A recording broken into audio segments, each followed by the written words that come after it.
je souhaite à tout, j'ai compris. Je souhaite à tout le monde la bienvenue. Merci beaucoup pour l'intérêt porté à nos séries de formations. Juste pour titre de rappel, pour ceux qui ne connaissent pas le projet, bien l'initiative, il s'agit d'un projet, le projet Jeunesse en Africa. Il s'agit d'un projet financé par l'Union européenne à travers l'Union africaine. Il s'agit c'est Earth Observation for Sustainable Land and Water Management in North Africa, donc l'observation de la Terre pour la gestion durable de l'eau et des ressources naturelles en Afrique du Nord. S'il vous plaît, ceux qui n'utilisent pas le micro, s'il vous plaît, il faut le fermer. Merci beaucoup. Donc, il s'agit d'un projet financé par l'Union européenne à travers l'Union africaine, dans lequel on est censé développer 3 services opérationnels. Le premier, c'est le suivi de la dégradation des terres. Le deuxième, c'est le suivi de l'agriculture saisonnière. Et le troisième, c'est le suivi de tout ce qui est usage de l'eau agricole. Donc, pour le suivi, pour la surveillance de la dégradation des terres, nous avons développé une plateforme qui s'appelle Mislet, dans laquelle on a intégré un certain nombre d'indicateurs. Ces indicateurs-là, il s'agit d'un kit d'indicateurs développé par l'OSS et ses partenaires, que je remercie au passage, notamment les agences spatiales, les centres de cartographie et le secteur universitaire en Afrique du Nord. Ce kit d'indicateurs, on l'a développé sous forme de géoservice. Donc, il s'agit d'une plateforme Internet, d'une plateforme web sur laquelle vous pouvez vous connecter, vous pouvez choisir la zone d'étude et l'indicateur, et la plateforme se charge de calculer l'indicateur et de vous le livrer en format soit géographique, soit en format Excel ou bien statistique, et en format textuel. Donc, il y a un travail immense qui a été fait pour la simplification de l'interface, pour la rendre la plus intuitive possible. Donc, fin de mars, il y a l'Union africaine qui a apprécié le développement de ce type de plateforme. Il nous a proposé d'étendre cette plateforme à un certain nombre d'indicateurs. Donc, on a échangé encore avec le service privé qui est Lucatati, qui est une boîte kenyane, et avec nos partenaires nationaux et régionaux pour choisir quels sont les kits d'indicateurs les plus pertinents pour ajouter dans Missland. Donc, aujourd'hui, je souhaite la bienvenue à tout le monde, encore une fois. Aujourd'hui, il s'agit de voir c'est quoi le Forest Risk Assessment, Forest Fire Risk Assessment. À titre de rappel, on a revu l'indicateur ODD 15.3.1 selon les nouvelles recommandations de l'UNCCD. On a fait une formation dans ce sens-là le 18 août. On a expliqué c'est quoi la nouvelle donne et qu'est-ce qui a été fait et quelles sont les mises à jour dans Missland. Donc maintenant, cette fonctionnalité, elle est complètement opérationnelle. Ça m'intéresserait d'avoir vos feedbacks par rapport à ça. Ensuite, le 25 août passé, on a fait une petite formation sur l'évaluation des émissions de carbone forestier. Donc, on a vu la partie théorique, le fondement de la chose qui a été développé par le JRC, le Centre commun de recherche de la Commission européenne, et sur lequel on a encore échangé avec le JRC pour améliorer ça. Et merci aussi à tous les participants qui ont proposé des idées assez intéressantes, notamment nos collègues de l'Algérie, de la Tunisie, de la Libye, etc.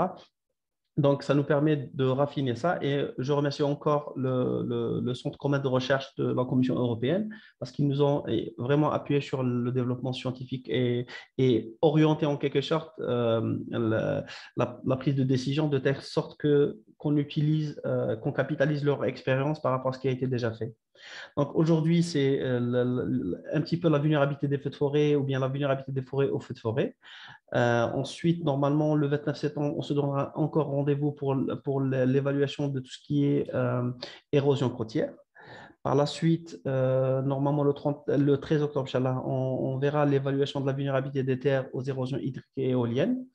Et normalement, le 27 octobre, Inch'Allah, on aura fini avec le développement de la nouvelle composante et on vous montrera la nouvelle plateforme qui est complètement opérationnelle. Normalement, elle devait être opérationnelle le 27 octobre, Inch'Allah. Donc, l'objectif de la formation, c'est d'abord évaluer les risques d'incendie. Donc, le but, c'est de présenter les aspects théoriques, comment on évalue. Il y a plusieurs approches, il y a plusieurs méthodologies, comme vous le savez, mais nous, on a opté pour une approche opérationnelle en fonction de la disponibilité des données. Le but aussi, c'est de former les utilisateurs finaux sur ce nouvel indicateur qui est complètement opérationnel dans la plateforme Missland. Et bien sûr, il ne s'agit pas de formation théorique On souhaite avoir plus d'interactivité, plus de collecte de feedback. Donc, l'idéal, c'est de recueillir les commentaires des utilisateurs finaux. Comment vous voyez cette composante? Si vous avez des commentaires lors de cette session, prière d'envoyer ça dans le chat ou bien même d'activer vos mics pour poser la question. Sinon, même après la formation, on va partager avec vous les supports de formation. Bien sûr, je demanderai à tous les participants de renseigner le nom, prénom, mail et institution pour qu'on puisse élaborer les certificats de participation et de partager avec vous les supports de formation, que ce soit présentation ou bien enregistrement vidéo. Donc, ce qu'on attend de cette formation, c'est de vous présenter cet indicateur de l'évaluation du risque de risque des forêts sur Michelin. Le but aussi, c'est que vous soyez formés sur l'utilisation de cet indicateur sur Michelin, que vous le testez sur vos zones d'intérêt et que vous partagez avec nous vos commentaires sur la qualité, la pertinence et les résultats finaux. Donc, il ne s'agit pas comme je l'ai dit, il ne s'agit pas d'une formation théorique, il s'agit plutôt d'une formation interactive où les utilisateurs sont appelés à interagir, à partager avec nous leur feedback et comment ils voient la chose par la suite. Donc, le programme provisoire, il y aura une petite, bon, c'est la cérémonie d'ouverture de 10-15 minutes entre l'OSS et le KTIT. Donc, pour rappel, le KTIT, il s'agit d'une boîte kenyane qui a développé le service Mislan. Ensuite, notre collègue Derek, bien aimé, il va nous présenter l'évaluation du risque d'incendie des feux de forêt en Afrique du Nord. Il s'agit plutôt d'une présentation théorique sur les aspects théoriques. Mais quand même, si vous avez des questions, s'il vous plaît, n'hésitez surtout pas. Donc, soit en les posant sur le chat, soit en activant vos micros pour interagir avec le formateur. Donc, la deuxième session, ça sera sur une démonstration pratique. Donc, le but, ce n'est pas de parler de modèles génériques, mais plutôt de voir comment, sur Mislet, comment on peut sortir cette carte. Le but aussi, on consacrera le temps qu'il faut pour les échanges interactifs et la collecte de vos feedbacks. Et par la suite, on passera à la synthèse et la clôture de, de l'atelier. Donc, sans trop tarder, je passerai la parole à mon collègue Dr Touré. Dr Touré, bonjour. Et bonjour, mon cher Moustapha, comment ça va? Oui, alhamdoulilah, et vous? Oui, ça va, alhamdoulilah. Tu es bien rentré à la maison? Oui, ça va. Ok, Fatigué, mais ok. ça ira, Ok, Inch'Allah. ok. Merci. Ouais, merci de nous avoir passé la parole. Je disais bonjour à Moustapha parce qu'on s'est vu récemment à Zanzibar lors de la réunion de GMS en Africa et où Moustapha a bien présenté les résultats de OSS. Donc, on se retrouve ici, comme Moustapha a dit, pour parler de Mistland et précisément de l'indicateur sur les risques d'incendie de forêt. Et cet indicateur, fait partie du package que Locate IT est en train de développer. Et comme Moustapha l'a indiqué, il ne va pas être trop long aujourd'hui. Là, comme Moustapha l'a déjà indiqué, la présentation va se faire à deux temps. Une première présentation théorique par mon collègue Derek Hungary, qui est ici en ligne. Et la deuxième partie va être plus une démonstration sur la plateforme elle-même. Comme Moustapha l'a dit, on a déjà développé une première version de Mistland et nous sommes maintenant dans la phase d'améliorer cette plateforme-là. Donc, vos commentaires, vos réactions et les questions que vous posez sont extrêmement importantes pour nous permettre de faire une meilleure plateforme qui va répondre précisément à vos besoins. Donc, on se connaît bien déjà. Donc, c'est une présentation très, très interactive. Soyez à l'aise, posez des questions, soit en français ou en anglais. Nous allons faire un effort pour y répondre. Donc, sur ça, j'inviterai donc mon ami Derek pour faire la présentation sur la partie théorique d'abord et ensuite la partie pratique. Merci beaucoup. Merci beaucoup, Dr. Touré. Si vous me permettez, une photo de groupe, photo famille, si vous... Ah, OK. Amjad n'oublie jamais sa belle photo de famille. Donc, mettez aux caméras et puis on va faire la photo pour Amjad. Merci, Amjad. Merci à vous.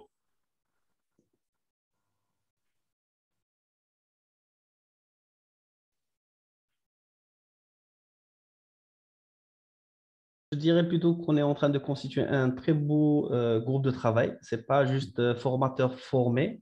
Plutôt, c'est des experts pluridisciplinaires. On a les forestiers, on a les agronomes, on a les ingénieurs pluridisciplinaires. Et je suis très content d'avoir ce type de dynamique en Afrique du Nord parce que finalement, on finit par avoir un groupe qui se réunit régulièrement. Pratiquement au bout d'une année, on s'est vu plus que 12 ou 13 fois.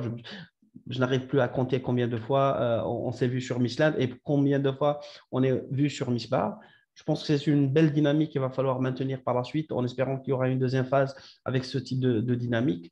Et maintenant, je suis heureux aussi d'avoir que nos sessions de formation ne sont pas suivies uniquement par l'Afrique du Nord, mais je vois aussi des collègues en dehors de l'Afrique du Nord que je tiens à souhaiter la bienvenue. Ça fait plaisir de voir des Nigériens, euh, des personnes de l'Afrique subsaharienne qui interagissent.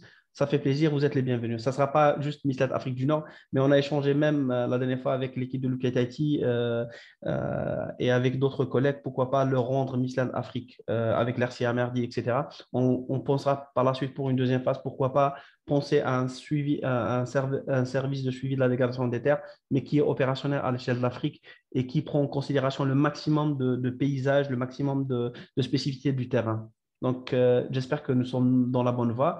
De toutes les manières, les participants à cet atelier-là que Dr. Touré a souligné, ils ont vraiment apprécié cette dynamique de formation sur l'utilisation et cette interactivité. Au lieu qu'on développe quelque chose et on vient à la fin vous nous soumettre, au fur et à mesure qu'on développe des choses, au fur et à mesure qu'on échange sur ça, sur les aspects théorique et sur l'utilisation pratique, on collecte les feedbacks pour améliorer le service. Le MISLAN, ce n'est pas pour l'OSS, ce n'est pas pour le Ketati, ce n'est pas pour l'Union africaine. Au contraire, c'est pour l'Afrique du Nord en premier lieu et ça sera étendu par la suite à d'autres zones. Donc, vos commentaires nous permettront d'opérationnaliser les approches qui sont développées et d'améliorer le service. Donc, merci à vous tous. Tu as pris des photos, non? Bien sûr, merci. Merci beaucoup, cher ami.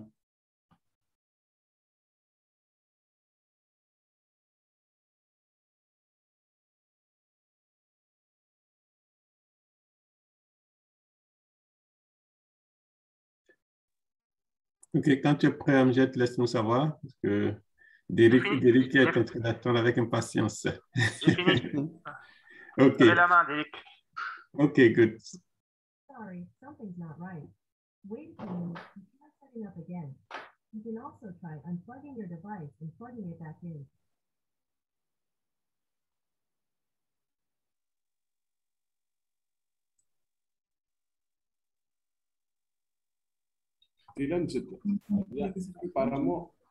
Bonjour, Derek.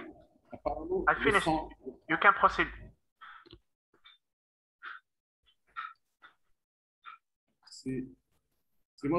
Okay, thank you, Amjad. Thank you all, dear participants. Thank you, Mustafa, for the warm introductions, and also Dr. Ture for the previous comments. So today we are going to be looking at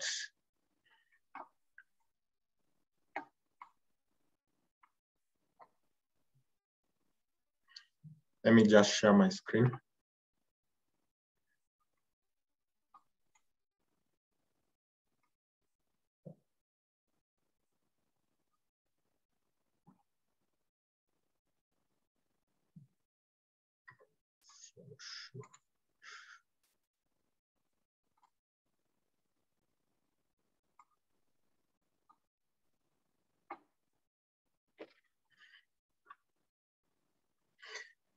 Yeah, so as has been introduced, Miss Land North Africa is a land degradation monitoring service, and it has several services. So today we'll be looking at one of the services that we are currently implementing, which is the forest fire risk assessment. So in the forest fire risk assessment, we are going to look at a number of issues. First, we'll have an introduction. We'll look at the climatic variables and fire. Then we'll look at the vegetation and fire. And then also we look at how we can map and monitor pre-fire conditions. And then we see how this is implemented on Mistland. So, brief introduction. So, what is wildfires? So wildfires and particularly deforestation.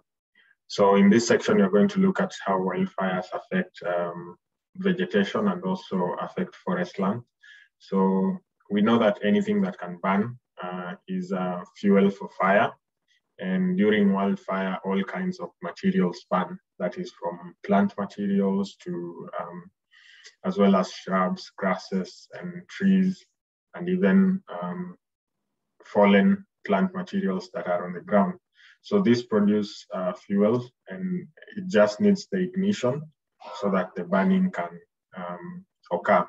So evaluation of vegetation at the pre-fire stages provides useful information for monitoring these forest fire conditions.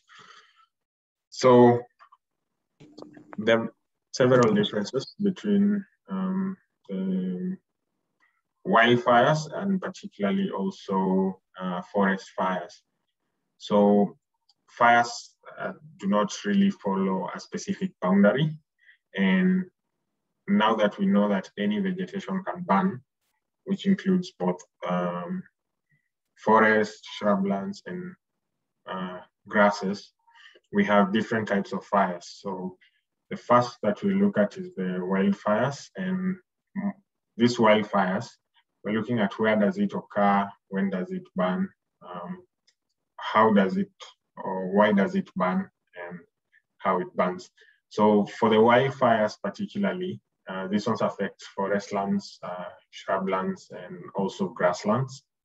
And then it burns seasonally, sometimes all year round, and it can vary from maybe year to year.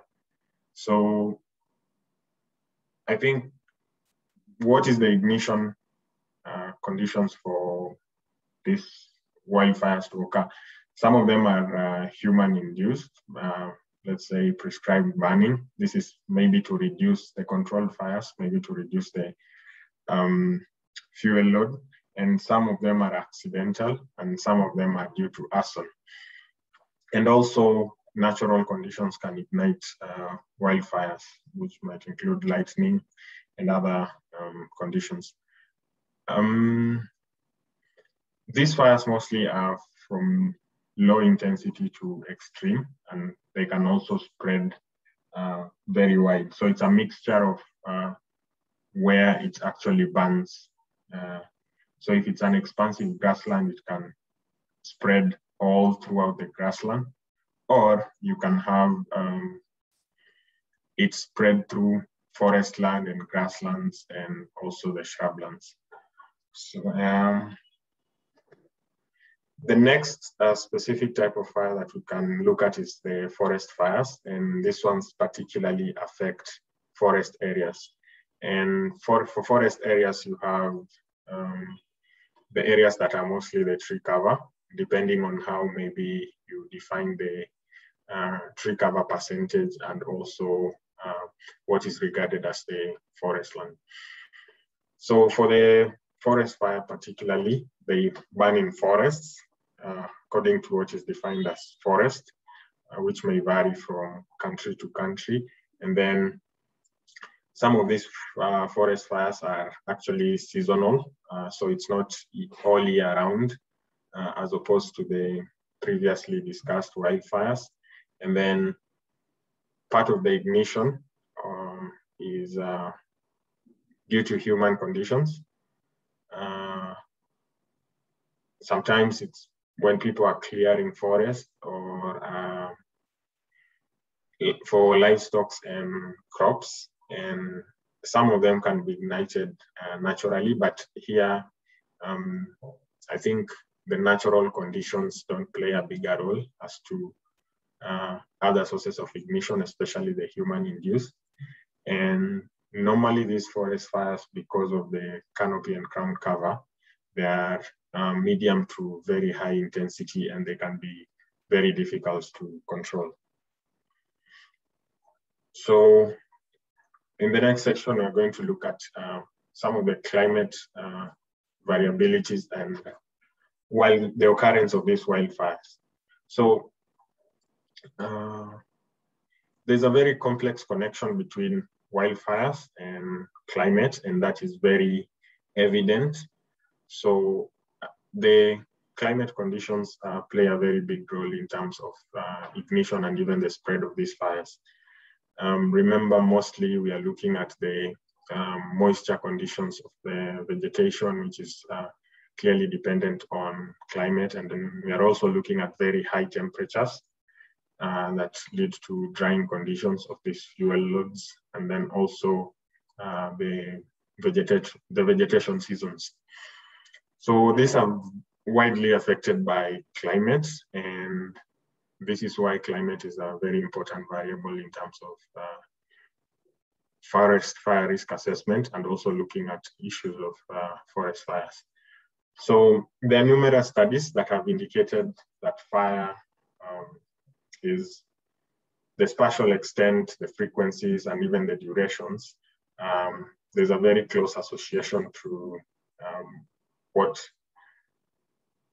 there's a very close association with the climate change and also the prevailing climate conditions of a certain area. And mostly what you can see is from the temperature to also the moisture conditions and also the durations of the fire.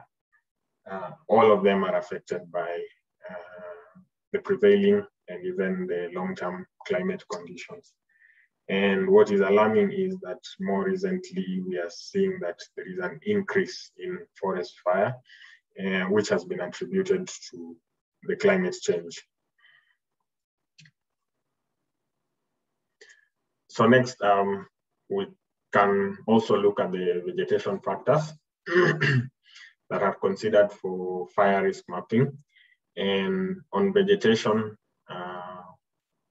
we are looking at several aspects of the vegetation, which include the vegetation type, the vegetation stage or health, and then we are also looking at the moisture content of the vegetation, and then we are also looking at the structure of the vegetation.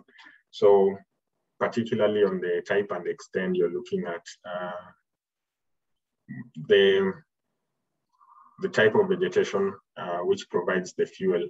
So is it from a forest? Is it from a grassland? Is it from a mixed deciduous forest? So some of this information can be derived from land cover data or the vegetation fraction cover or the fractional vegetation cover. And then on the health and stage, you have the Phenological Study, which looks at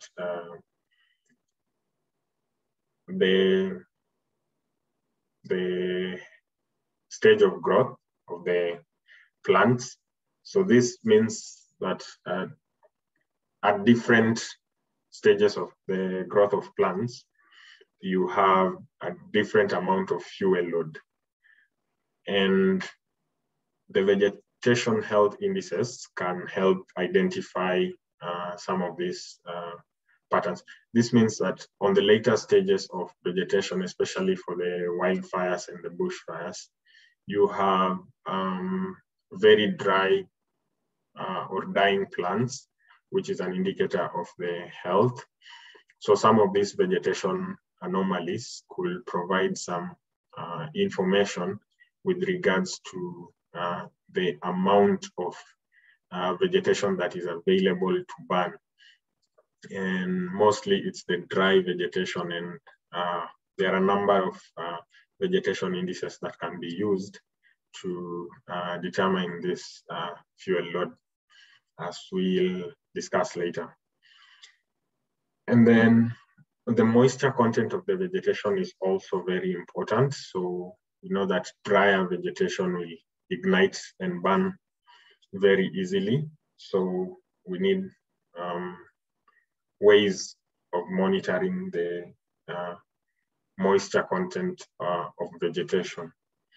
And then we also have the vegetation structure, and here we can look at the density mostly. Sometimes even the height does matter. The height of vegetation is very critical and key in terms of the vegetation structure. But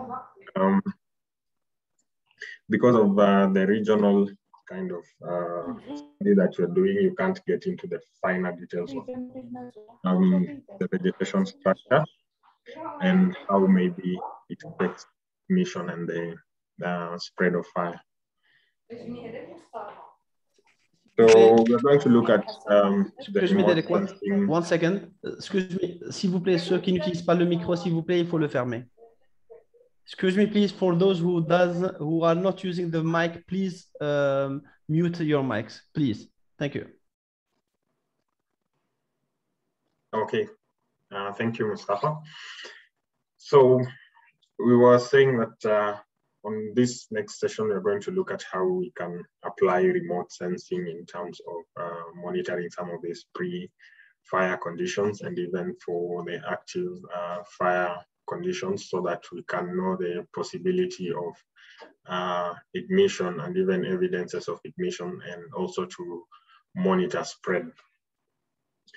So we'll also discuss in detail some of these factors and express some of the challenges that we are currently having, which is subject to discussion from some of our participants and the wide array of experts that we have present today, so that we can get further guidance on how best possible to proceed with the implementation of the same, so that it's made accessible and useful to our participants and the end users. So we're looking at the remote sensing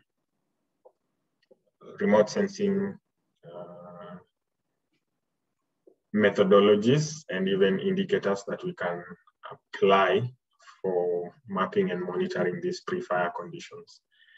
So we know that remote sensing data can provide an opportunity to analyze vegetation health, extent, moisture, density, all of which affect this susceptibility of fire. And vegetation indices and land cover will come into handy when assessing the fuel load, and also at this regional scale and even country scale. So the evaluation of vegetation at the pre-fire stage provides information about the available conditions of fire fuel loads. And just to get into some of the vegetation conditions that you're looking at, and even some of the indices that we're trying to apply so that we can define these forest fire risk zones, is one of them is the modified normalized difference fire index. And this normalized difference fire index is based off MODIS, which is band 2 and band 7 of MODIS. So first of all, we know that in issues pertaining to forest fire, timing is key.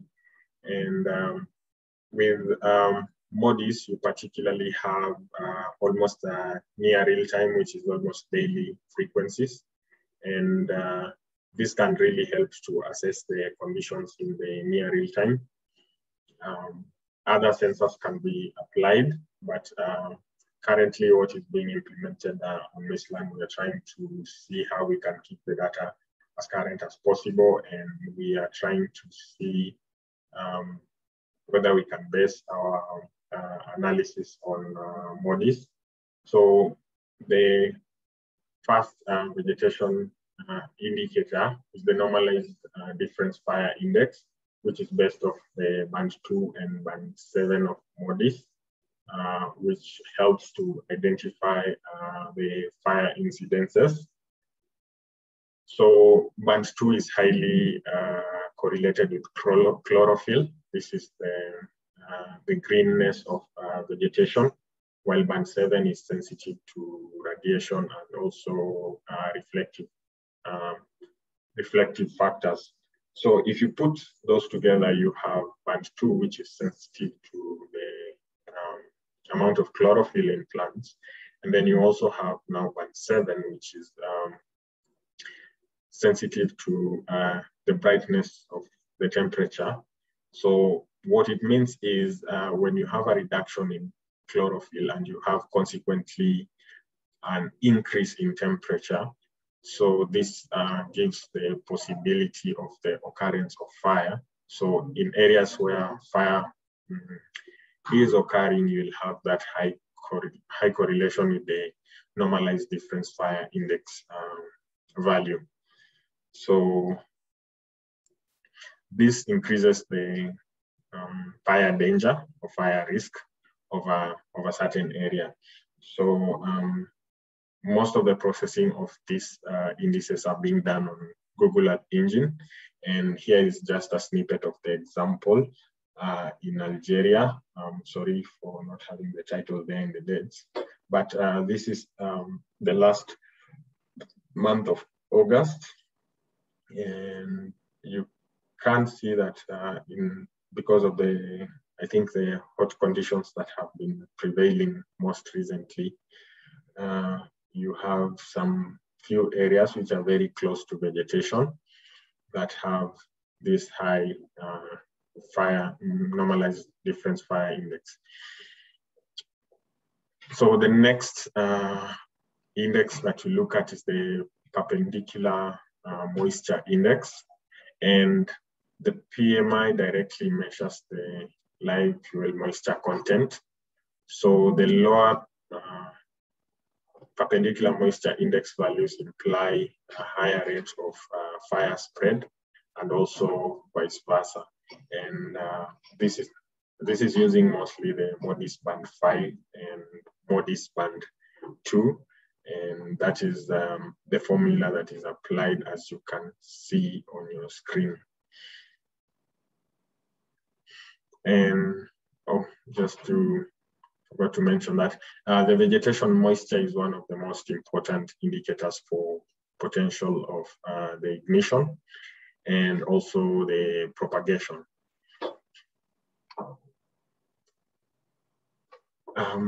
Another indicator that we try to look at is the normalized multiband drought index. And for the normalized multiband drought index, you also have MODIS band 6, band 7, and band 2 being used to compute the drought index. So this also reflects on the dry matter that is available to ignite and burn as fuel. So it estimates the moisture of the vegetation on the soil surface. So as a fraction of soil moisture, the NMDI value will increase with the growth of the soil moisture. And also pixels with a lower value for the normalized multiband drought index are more vulnerable to fire compared to other areas with higher NMDI values. And then we also have the potential surface temperature, and we look at the potential surface temperature vis-a-vis the land surface temperature that are very close and very correlated. So the potential surface temperature will mostly reflect the energy and moisture exchange as a crucial factor in the interaction between the atmosphere and the land surface. So what I mean here is that you have the potential surface temperature and also the moisture availability, and which are the two conditions that are very necessary for fire to occur. And this can be computed from the formula, as you can see, which takes into account some of these physical variables that we consider. One of them being the surface temperature itself. And then for that, we have the gas constant, that is and also the specific heat capacity of air.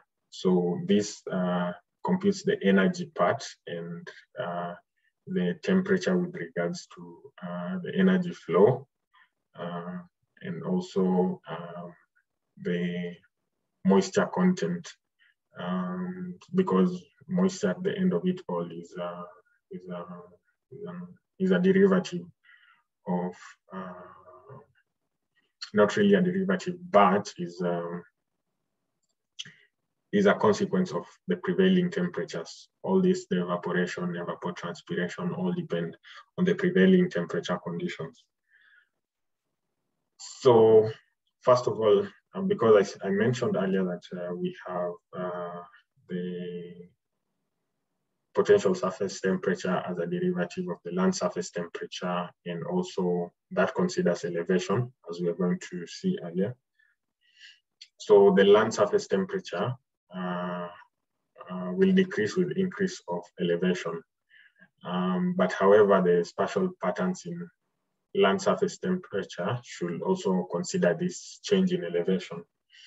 So this is also one of the computed variables, the land surface temperature, and we're saying it's not really as sufficient when you don't factor in the elevation conditions, because it's pretty obvious that the increase in elevation reduces the temperature, which might sometimes not necessarily be the case. And you need to take care of the elevation aspect, and that is where the potential surface temperature comes in. So the potential surface temperature is a terrain-corrected version of the land surface temperature that is used now to estimate the fire danger. And these two results are computed from the same duration, and you can actually see that there's a slight variation in terms of the areas that have high temperature when you now bring in the energy balance and also the elevation aspect. So the main purpose for computing all these indices, as I will cover, is, first of all, if we start from the land cover perspective, where we are mapping and monitoring vegetation conditions, you have you want to restrict the active fire zones or the hotspots that you are relaying to the end users to, one, forested areas, and two, forested areas that have been mapped out as high-risk areas. Now, that means that we have to find a way of narrowing down the scope of the risk areas that we have to outline, or the risk areas that we have to send out to, let's say, the users as you make the request. One aspect of fire that we also consider is the historic. So some areas that have been highly susceptible over time give good information with regards to possibility of ignition, and even sometimes spread. And especially with this, you need one of the near real-time, you need near real-time kind of monitoring to see what is happening within the past few days. So the whole purpose of trying to come up with this risk map is to ensure that we, one, narrow down our alerts to a kind of high confidence areas, and then two, we look at the relevant areas, which are the forested areas. And that is one of the subjects for discussion today. And we also know that some of these conditions and possibilities of ignition vary so widely across the areas. If you are studying a very localized area, you could narrow down to some of the conditions and look at them in details. But now in this scale, we are trying to narrow down to the forest areas. And this is information that we are looking to derive from land cover areas. That is the forest cover, or the preferred forest cover data. And then 2, we also look at the vegetation type within the forest areas.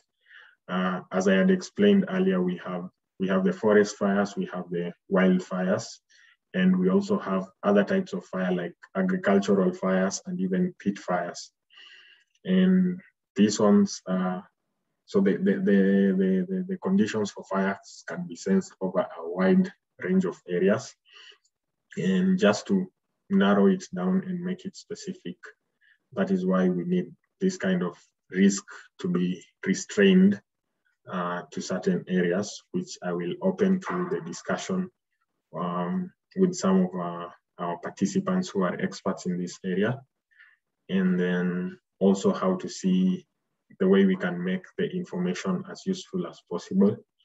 And currently what we are having as a challenge is trying to come up with a weighted overlay analysis of all these conditions with the appropriate weight, as we know that the influence of these factors will vary with one time and also with the place. And given the vast expanse of land between the Egypt side to the far west in Morocco, or I think Mauritania, we have very different and varied conditions. So we are looking at the possibility of having a proper either weighted overlay analysis, or how we can combine all these indicators to come up with the high-risk zones. And then for the high-risk zones, we track the active fires within the specific specified date ranges by our users, so that we can see either the increase or the decrease of the number of the active fires, which is an indication, and the position of active fires, which is a good indication on some of the spread and also the risk to other areas. And I think just to get to the last part of the presentation, where we are also monitoring the active fire brightness or temperatures. So these are the areas that are experiencing way above normal temperature as a result of fire and ignition. So this is data that comes in daily, and we want to try and utilize this to give active alerts, and also to look at historic and see how areas are more susceptible to fire. And so what has currently been implemented on the Misland platform is this last part, where we are looking at the historic occurrence of these fires, as we try to find a way of restraining the alerts to the forest areas, and also as we try to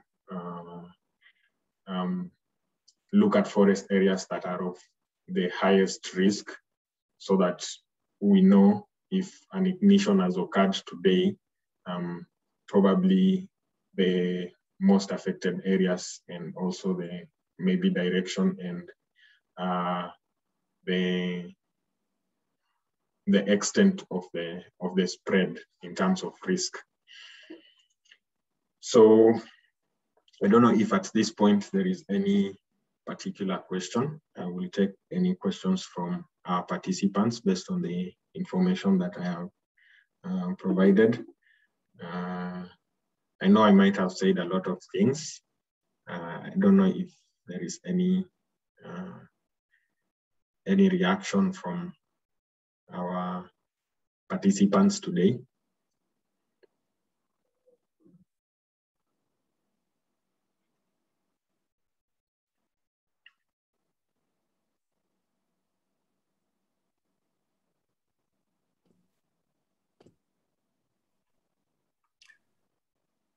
Maybe presented.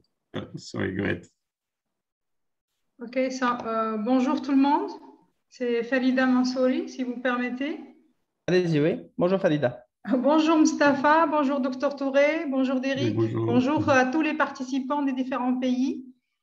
Je réitère toujours ma joie et ma reconnaissance aussi d'être avec vous pour ces formations qui sont de plus en plus intéressantes et de plus en plus scientifiques. Ça nous ramène un peu, comme je disais, à nos formations d'antan.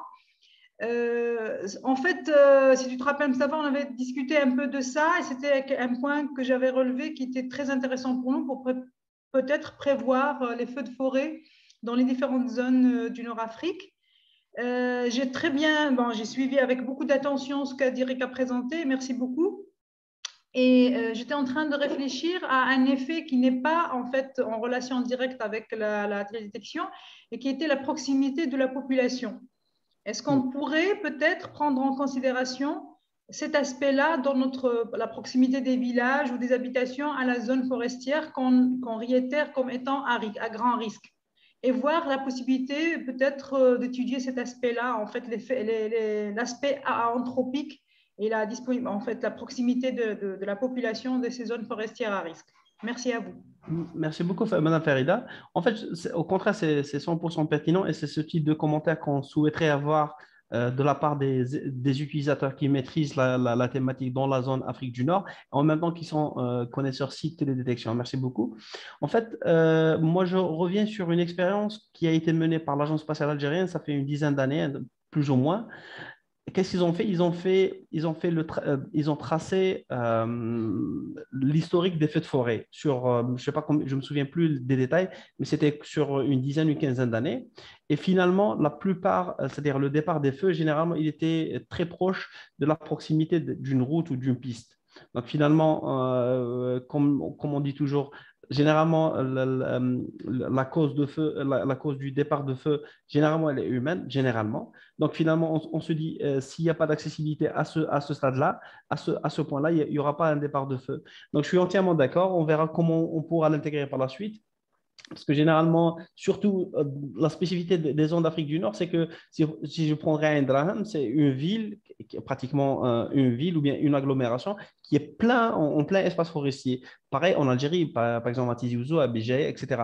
Donc finalement, c'est un petit peu différent par exemple, du contexte équatorial où pratiquement les forêts, c'est des masses d'arbres. Il n'y a pas pratiquement presque de vie humaine, sauf dans la périphérie de la forêt. Donc là, je suis entièrement d'accord, je prends note et on verra par la suite. On échangera comment on pourra prendre cet aspect-là en considération. Je reviens sur une question, Monsieur Bahidi, de la conservation des forêts à Drought. Quand on parle de l'incendie des forêts, et c'est bon, est-ce que nous sommes... Mais est-il au désert qu'il n'y a pas de...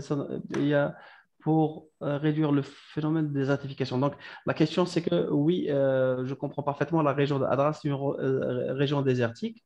On parle d'incendie des forêts, indirectement, on parle de l'Afrique du Nord, l'extrême nord, plus ou moins. C'est la frange littorale, plus jusqu'à Stepik et saharien, mais en réalité, on ne parle pas de l'incendie qui sont pratiquement au niveau des palmeraies, et aussi, on ne parle pas du couvert végétal pour réduire le phénomène de désertification.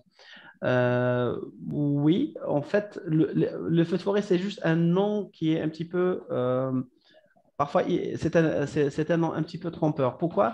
Parce que l'occurrence des feux, c'est quelque chose qui peut être appliqué même au niveau des oasis, au niveau des palmiers dattiers. Par exemple, si on prend le sud de l'Algérie, de la Tunisie, du Maroc, il y a quand même un certain nombre de départs de feu au niveau des palmeraies. Et c'est quelque chose aussi qui se traduit même au niveau de la végétation naturelle, dans les zones plus ou moins à faible couvert végétal. Par contre, je n'ai pas compris le couvert végétal pour réduire le phénomène de désertification. Donc, ça, ce point-là, je ne l'ai pas vraiment compris. Donc, généralement, quand on parle de feux de forêt, presque la même problématique, elle peut être utilisée même au-delà des feux de forêt. La preuve, c'est qu'on a fait un petit exercice avec, enfin, Amjad qui a fait un exercice sur ça. On a trouvé qu'il y a un départ de feu dans une zone qui s'appelle Krib, ici en Tunisie. L'idée, c'est d'utiliser Misbar et Mislet, comment on peut déterminer la zone touchée par les feux de forêt, mais c'était une zone purement agricole. Donc, c'était une zone céréalière qui a brûlé à la fin de la saison. Ce qui est logique parce que le blé ou bien les céréales sont secs, donc tous les paramètres sont là. Je ne sais pas, on ne cherche pas la cause, mais on cherche à quantifier plus ou moins les superficies brûlées. Et finalement, les deux plateformes, que ce soit Misbar et Mislet, donnent quand même une bonne approximation. Donc, le même phénomène de feu, ou bien les zones touchées, on peut l'appliquer au niveau des forêts, mais aussi on peut l'appliquer au niveau des oasis, au niveau de l'agriculture pour voir les feux touchés par les zones brûlées. Monsieur Abdel Fattah, si vous pouvez activer votre micro, ou bien Monsieur Bahidi, si vous pouvez activer votre micro, si je n'ai pas synthétisé la question, vous pouvez intervenir.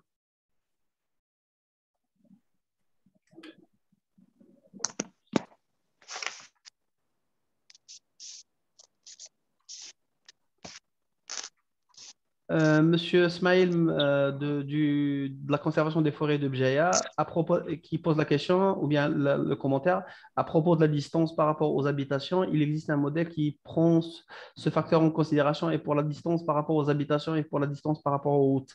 Oui, effectivement. Je pense que j'ai travaillé au niveau de l'Agence spatiale algérienne et je sais qu'ils ont développé quelque chose dans ce sens-là.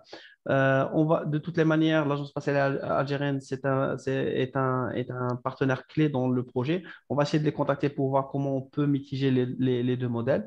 Mais si vous avez plus de précisions sur comment ça s'est intégré, nous sommes preneurs. Oui, c'est la superposition de plusieurs facteurs. Effectivement, ce qu'ils font généralement, on prend l'extension urbaine ou bien tout ce qui est le vecteur de tout ce qui est agglomération urbaine, on prend tout ce qui est route et on applique plus ou moins un facteur un buffer ou un truc comme ça, un facteur de distance qu'on pourra apprécier soit en fonction du paysage, soit par défaut dans toute la zone. Oui, mais merci beaucoup, c'est Ismaël. Je trouve que c'est une excellente idée. Juste pour rappel, pour les gens qui ne connaissent pas la Kabylie en Algérie, la zone de Tizi Ouzou et Bjaya, il s'agit de villes qui sont implantées pratiquement dans un relief.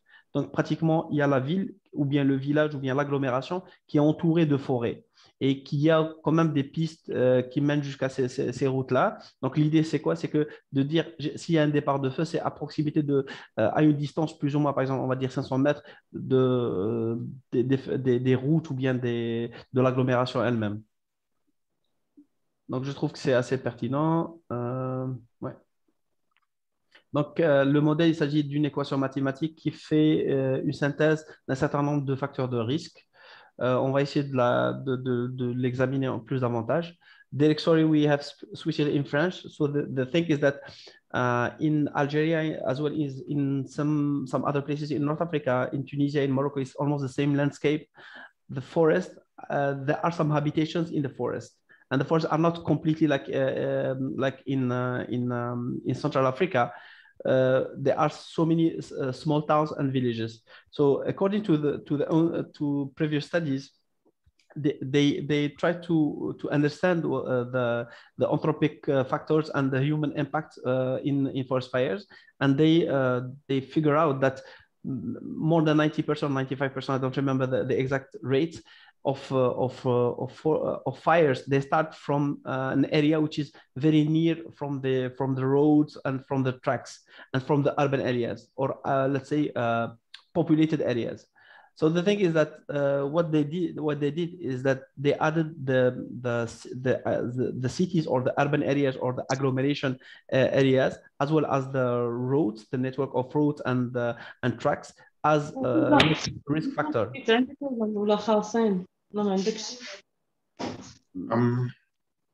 It means it's kind of how to tackle let's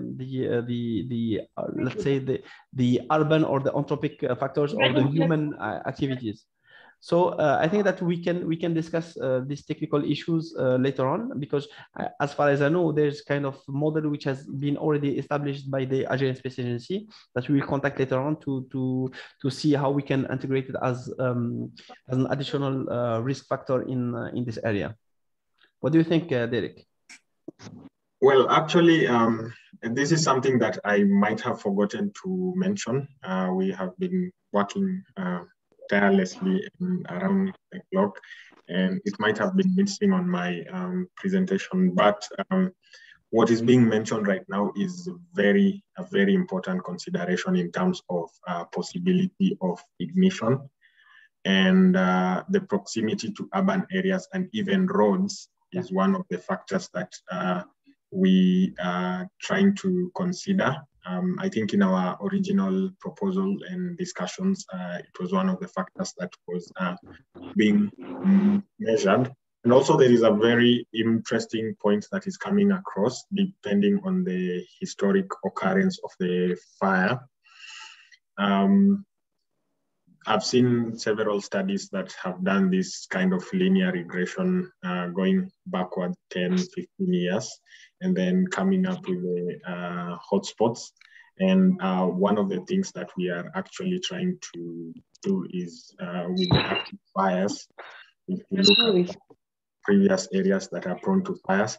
So there is a number of, I don't know, this is very complex because we have a number of factors. One, we have agricultural areas which are very prone to fire because of some of the agricultural practices. You also have grasslands, as you mentioned, you have oases, you have forests.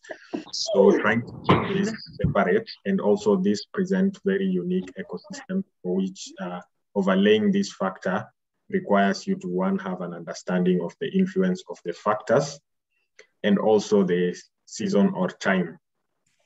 So that means we have a very complex task of providing a good kind of risk assessment or overlay because of the varied nature of how each environment is set up.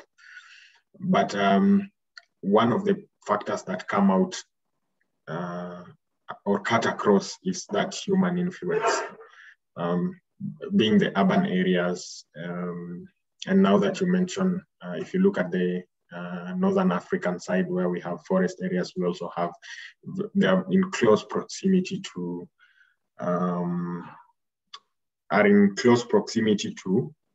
let's say, the forested areas or the areas that have vegetation. Maybe if I would have presented, I know it's missing in my presentation, but the urban cover fraction is what has also been considered. So we take it very low to even 15% because that will capture even the roads. So this is being derived from the 100 meters 2019 Copernicus Global Land Cover. It provides some of the information on the populated areas and even the built-up areas. Thank you so much, Derek. I think that this kind of discussions may lighten some points, and also we are happy to get this kind of feedbacks because people, what is good with our, I will not say that it's training, but our working group, extended working group, is that mainly they are forest, they are coming from forest department or from agricultural landscape or from environmental sector. So we are lucky to have this kind of pluridisciplinary context, and we are happy also to capitalize on existing, to build on existing, because there are some few parameters that we can enhance. In my point of view, even if the, we say that they're saying that all the models are wrong. Some are useful. So the thing is that to capture all the landscapes, it's impossible. But I prefer that we start with the first, let's say, module or proposal, and according to the end users' feedbacks, we can add some factors on some criteria. And I think that this is what we are doing good, is that we develop something which is operational, and as far as we had some feedbacks, we enhance it, we move it to the next level. Thank you so much. There's one question from Fathia. She said that I will speak in French because it's easier. La vulnérabilité d'une forêt au feu de forêt peut être due à sa composition spécifique, spécialement les résineux, entre autres, le pin d'Alep, qui, à mon avis, est à bannir dans les reboisements. Autrement dit, il est plus intéressant de reboiser à base de feuillus tels que le chêne vert et autres feuillus. Actually, what our lady is saying, and thanks to Madame Fathia, is that forest fire vulnerability is also linked to the somehow to the composition of the forest itself. Which species are there? What is the density of the species? Are they there are a lot of considerations, but in the same time, what we have as information is we have some Earth observation data, which are not that much, let's say, detailed. So we'll be happy to get the feedbacks from the end users with some in situ data, with some auxiliary data regarding the forest composition, at least that we can, let's say, enhance the combustion risk or the fire risk calculation in this forest. Je suis entièrement d'accord. Je vous remercie pour cette remarque. Je reviens sur deux autres images. Madame Soltani, les zones peuplées doivent être séparées, comme l'incitaient les lois par des bandes appliquées réglementation dépourvues de végétation. Oui. Mais malheureusement, dans un certain nombre de zones, même si les lois existent, il y a quand même de l'agriculture là où il ne faut pas, il y a du reboisement là où il ne faut pas. Donc, malheureusement, normalement, les zones peuplées doivent être, par sécurité, ils doivent être un petit peu en dehors de tout ce qui est zone à risque, soit feu agricole, plutôt feu de forêt ou autre, que ce soit inondation ou autre. Dr. Aziza, yeah, sorry, I don't know if Derek, if you are hearing the English translation, or should I translate? So yeah, I am following the English translation, okay. And I think what has been mentioned earlier, particularly on the species, you know, when you consider vegetation, there are so many factors. Even the height is one of the factors. Yeah, because you have these large, expansive ground covers. Those ones that will spread. If it's a ground fire, the density can matter, but also sometimes if you have very large grounds of canopies, those ones are, once they light up at that particular height, it's very hard to control because they spread from canopy to canopy. And also you have some of the fires that will stay on the ground if there is very little undergrowth in a forest. Sometimes it can be planted, and sometimes even part of the control measures where we have the controlled fires is to actually remove some of these species that spread fires. So in some of these risk-prone areas. And that detail of information, particularly what we have noticed, if you look at the Copernicus land cover, the GLS 100 meter, it has the classification of forest covers from broadleaves to middle leaves to it's detailed in that context of trying to characterize the forests, which is something that has been used in several of the studies. You know, what I like about today's discussion is because there is a lot of expertise and insights that are coming from our participants, and we appreciate the fact that you take your time and working in this field and also understanding the areas locally. You are providing insights on some of the variables that we should put more considerations or much weight to. And this is currently some of the discussions that we are really having in terms of fine-tuning the model. And what I would appreciate is even if there is a follow-up in terms of an email exchange. I don't know how fast, maybe Mustafa, you can put that together so that some of the very useful insights that are coming from the experts that we have around, we can put into consideration, because it is important that we try to make something that is, in as much as it's very expansive and regional scale, is also something a bit useful. And we will appreciate if we will have that feedback. I've been trying to note down some of the feedbacks coming in, which I really appreciate, and it gives us something to work on. So thank you, Madam Farida, and thank you for all those who raised their questions at this point, because as it is currently, we are also, I'll just give a brief demonstration of what has been implemented. Sorry, Derek, just one or two questions. I will interrupt you because I'm seeing that there are some questions that we didn't yet respond. Sorry for that. Okay. The one was from Mr. or Mrs. Hurry. L'indicateur basé sur la chlorophylle peut être faussé par la déforestation par les riverains au lieu des incendies.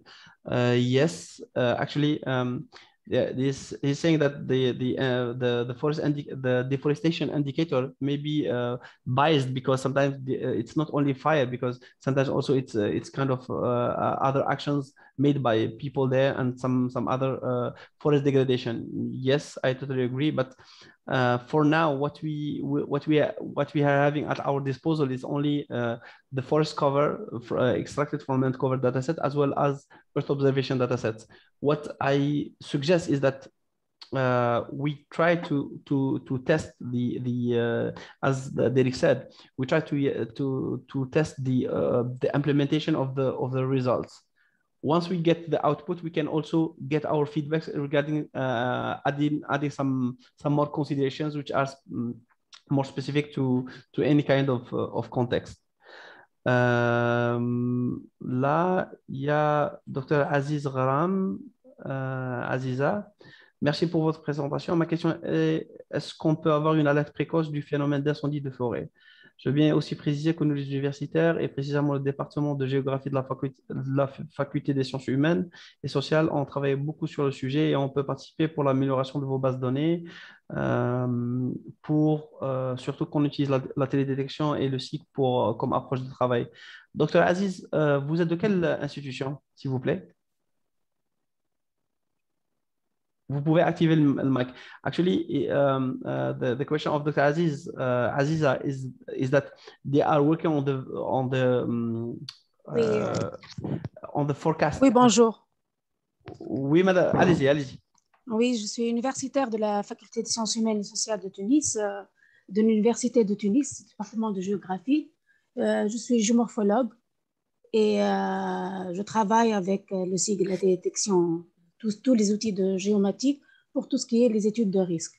Moi, je travaille précisément sur le risque de désertification, mais on a beaucoup de collègues qui travaillent sur le risque d'incendie de forêt. Et dans nos travaux avec les étudiants et tout ça, on a beaucoup de données et qui peuvent aussi améliorer les bases de données que vous travaillez là-dessus. C'est ça ce que je voulais dire. Merci beaucoup, Dr. Aziza. Moi, personnellement, à mon nom, en tant que OSS et au nom de l'UQTT, on est preneur. Donc, je vais juste, moi, j'ai fait ma thèse en collaboration avec l'OSS, avec le projet Roselle à l'époque. D'accord. Donc, c'est avec M. Bricky, c'est ça? Non, moi, j'ai travaillé les années 2004. Oui, c'était avec... oui, monsieur comment... Mourad Bricky, Nabil Ben Khadra. Mourad Bricky, oui, Nabil Ben Khadra, Sandrine Geoffrey. Voilà, donc... de même époque, oui. D'accord. J'ouvre une parenthèse pour vous dire que monsieur Bricky, il est le chef du projet GMS en Africa. Et le premier conseiller du secrétaire exécutif. Il est chef de département de tout ce qui est veille et prospective au niveau de l'OSS. Donc, M. Nabil Ben Khatta est devenu le secrétaire exécutif de Oui, l'OSS. je Donc, sais. voilà. Et une bonne partie des résultats du projet Roselt ont servi pour RepSahel et ont servi par la suite pour beaucoup d'autres projets. Donc, vraiment, merci. Et c'est ce type d'échange qu'on veut.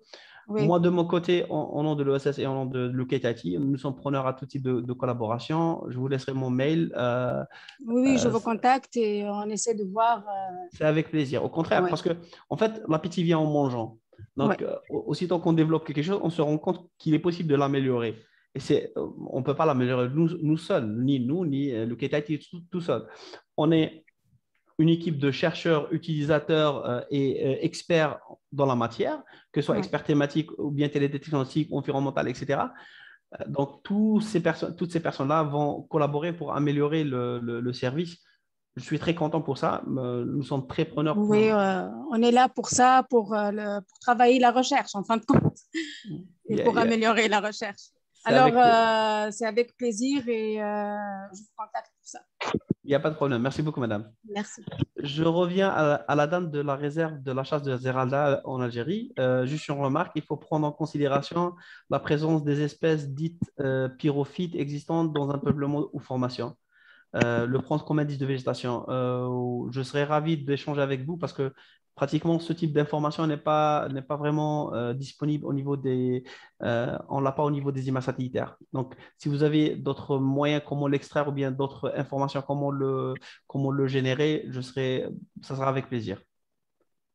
Je ne sais pas ce que madame réserve de la chasse de Zeralda. Vous pouvez activer le micro, s'il vous plaît.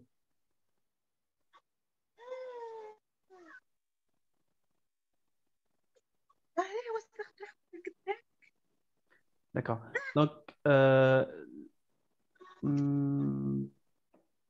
d'accord, Madame Noaya, même l'utilisation irrationnelle de notre patrimoine et le surpâturage, le braconnage sont aussi des facteurs de l'influence. Il y a aussi le reboisement qui sont même d'une même espèce et la plupart sont des résineux. Et on a aussi le facteur humain. Oui, madame, je suis entièrement d'accord. Le seul problème, c'est que le facteur de surpâturage, par exemple, ou bien le braconnage, c'est des informations qu'on n'a pas à notre niveau. C'est des informations qui sont un petit peu disparates au niveau des institutions locales. Si on avait l'information, on aurait pu la transformer en source d'information pour l'intégrer dans le modèle. Mais malheureusement, on n'a pas ce type d'information. Mais si vous en disposez, nous serons ravis de l'intégrer. D'accord. Alors, savez-vous que l'Algérie a subi des vastes et graves incendies cette année qui touchent la majorité des wilayas et qui ravagent des centaines de milliers d'hectares, des forêts et centaines de morts humaines? Est-ce qu'on peut trouver des interprétations de niveau sur ces énormes incendies de la part de l'OSS et les services de Mislan? C'est Abdel Fattah, en fait, je suis conscient parce que je suis également algérien, donc je suis pratiquement tout ce qui se passe au niveau de l'Afrique du Nord. Les feux de forêt ont touché pratiquement le Maroc, mais surtout l'Algérie et la Tunisie cette année-là. C'était plusieurs incendies en parallèle et ça a causé des dégâts matériels et malheureusement humains. Rabbi yarham les matos et que Dieu soit vraiment que Dieu soit clément, Inch'Allah, Rabbi yarhamhum wa Rabbi qaddaram. Parce que la perte d'un humain, la perte de ses animaux, la perte de son habitation, la perte de ces terres n'est pas une chose qui est très facile à accepter, à gérer. Donc, que Dieu soit loué, Inch'Allah, que Dieu nous soit en l'aide. Par contre, pour les causes, nous, on a sur Missland, au niveau de l'OSS qu'on travaille, c'est sur l'évaluation de l'impact. C'est-à-dire, on peut choisir les images avant et après pour essayer de faire une petite évaluation des superficies incendiées. On ne peut pas voir comment dirais-je, les causes. Ça, c'est quelque chose qu'on ne peut pas voir, mais on peut quantifier l'impact des feux de forêt. Ça, c'est quelque chose que vous pouvez vous-même faire sur Missland ou même sur Missbar. Donc, ça, c'est parmi les cas d'études qui ont été déjà développés. Et je pense que même l'Agence spatiale algérienne a fait une première délimitation et une estimation des feux de forêt, même à partir des images de Alpha 2 qui sont de meilleure résolution que les données sentinelles. Madame Fortas, je pense que vous avez voulu intervenir. Oui, Mustapha, j'ai deux questions si vous permettez. Bien sûr. Je ne suis pas très connaisseur en forêt parce que c'est mes collègues qui s'occupent, en feu de forêt, c'est mes collègues qui s'occupent de ça, mais j'ai deux petites questions. C'est vrai que l'outil satellitaire permet d'évaluer l'impact des feux de forêt sur les écosystèmes avant et après, donc en faisant la comparaison. Est-ce que le logiciel, le Misland, peut nous permettre de faire le lien avec ce qu'on a vu la dernière fois, le calcul du carbone? Donc, si on perd cette végétation, est-ce qu'on peut relier aux formules de calcul des émissions de gaz à effet de serre en perdant par rapport à la couverture perdue? Ça, c'est la première question. La deuxième, est-ce qu'il peut nous permettre, c'est vrai qu'on ne pourra pas détecter les causes parce qu'en fait, ce n'est pas mesurable par la cartographie, mais est-ce qu'on pourrait, est-ce que cet outil nous permettra de faire le lien entre la superficie des forêts et les infrastructures existantes au niveau de ces territoires? Ça veut dire les pistes, les postes vigies, etc. Pour voir à peu près, est-ce que ces outils sont suffisants pour une forêt quelconque ou bien il faudra en rajouter? D'accord. Merci beaucoup, Madame Fortas. Merci pour la modestie parce que vous êtes en plein DGF, vous êtes connaisseur aussi, je considère que vous êtes connaisseur du domaine forestier. En fait, ce que Misland pourrait faire, c'est plutôt le lien. Derek, maybe I will switch to English because the link between carbon forest assessment and the areas which are, let's say, degraded or the burned area. Alors, normalement, en théorie, c'est possible, oui, parce qu'en fait, les superficies forestières brûlées peuvent être utilisées comme étant une source d'information à part dans le modèle. Ça, c'est la première question, mais je préfère avoir la confirmation de Derek. Est-ce que c'est pour le moment, c'est possible de lier les deux ou pas? Donc, ce que j'ai en tête, c'est qu'on fait la simulation des superficies touchées par les feux de forêt. Le résultat en sortie, on l'utilise dans le module Forest Carbon Assessment. Pour le deuxième point, par rapport à la couverture ou bien à tout ce qui est post-VJ, piste, etc., ce qu'on a comme données, c'est les données soit des rasters de l'Agence spatiale européenne du programme Copernicus. Et pour tout ce qui est vecteur, piste et route, ce qu'on utilise, c'est plutôt l'OpenStreetMap. Parfois, c'est bon, parfois, ce n'est pas assez bon. Je considère toujours que les données disponibles à l'échelle nationale sont plus performantes, sont plus riches et sont plus détaillées. Donc, moi, je mets à la place d'une conservation de forêt. Je préfère utiliser Misland, mais plutôt le plugin que le service web. En quelque sorte, j'extrais l'information relative aux superficies touchées. Je superpose sur ça les postes incendies que j'ai. Et je pourrais faire l'analyse d'un point de vue expert.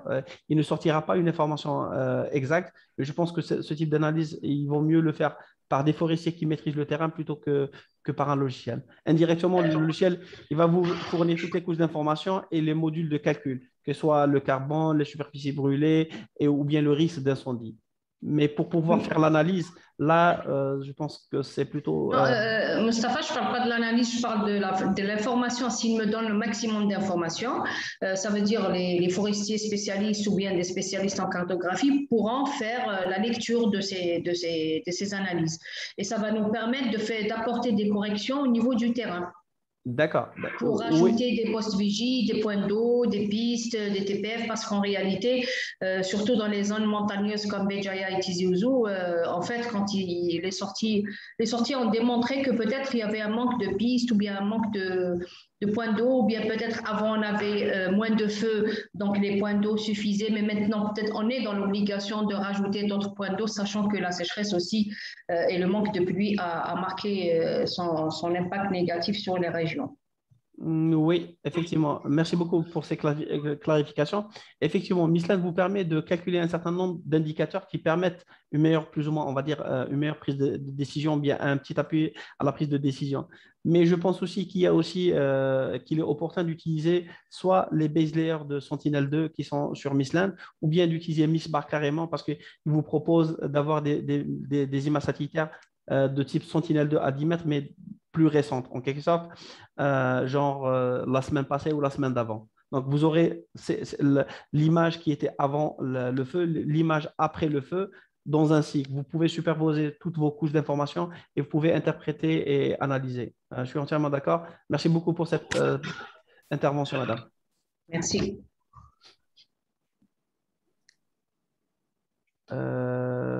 Pardon. Je reviens juste sur il y a conservation des forêts de Bjaya, il dit que la déforestation est négligeable par rapport aux surfaces ravagées par le feu. Je suis entièrement d'accord. Je ne dirais pas juste un point de vue parce que en Afrique du Nord, selon les études de l'IUCN, de la FAO, le feu de forêt reste le risque majeur de dégradation des forêts. Existe-t-il une étude de terrain récente pour réduire le phénomène d'incendie, notamment en région nord-africaine? Je ne pourrais pas répondre à mon niveau parce que j'imagine qu'il y en a sûrement beaucoup parce que le secteur forestier, c'est quelque chose qui est largement étudié par les universités. Et le risque des feux de forêt, c'est quelque chose qui est également étudié par les universités. Je pense qu'il y a beaucoup de recommandations, mais je ne pense pas qu'on peut trouver ça à notre niveau. J'imagine soit au niveau des départements de forêt, soit au niveau du secteur universitaire. Parmi les indicateurs de vulnérabilité des forêts, est-ce qu'on peut introduire le taux de sédimentation sur les ouvrages et la qualité d'eau dans ces ouvrages? Moi, ça m'étonnerait parce qu'en fait, ce n'est pas quelque chose qui est directement lié à la vulnérabilité des forêts, mais je pourrais me renseigner par la suite. Un plan d'aménagement et de prévention de risque, je pense qu'il se fait à la base d'une carte de risque d'incendie. Effectivement, ça se fait sur la carte de risque d'incendie, mais le risque, il faut être, disons, ce n'est pas juste la télédétection qui peut le donner, il y a aussi l'information auxiliaire qui peut complémenter. Parce que nous, ce qu'on voit, c'est un certain nombre d'images satellitaires. On essaie de modéliser à travers un certain nombre de couches d'informations, mais chaque forêt a ses spécificités, chaque zone a ses spécificités. Donc, à mon avis, l'idéal, c'est que cette carte de risque, il va falloir qu'elle soit validée d'abord. Et s'il y a d'autres facteurs qui seront jugés utiles, il vaut mieux que ça serait intégré. Donc ça, c'est un processus collaboratif et participatif qu'on vous propose. Et bien sûr, sur la carte des risques d'incendie, un plan de prévention de risque et un plan d'aménagement pourra être revu. Oui. Oui, allez-y. S'il vous plaît, pour mon intervention à propos les deux critères que j'ai proposés pour la vulnérabilité des forêts, surtout deux indicateurs, la sédimentation autour de des ouvrages, surtout les forêts sont plantées dans les bassins versants. Et avec le taux d'accélération de sédimentation, surtout ces dernières années, si possible, voir cet indicateur. L'autre indicateur, c'est la qualité de l'eau dans ces ouvrages. Voilà. Est-ce qu'il y a une relation entre les incendies dans les forêts et la qualité, surtout le taux d'accélération de sédimentation dans les ouvrages et la qualité. Pour être honnête, c'est pour le programme de reboisement.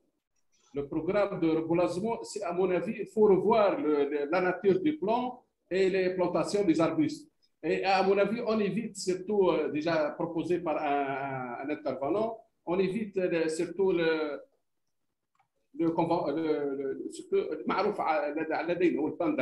si pourquoi pas, on fait d'autres choix, surtout le figuier de Barbarie et le carreau.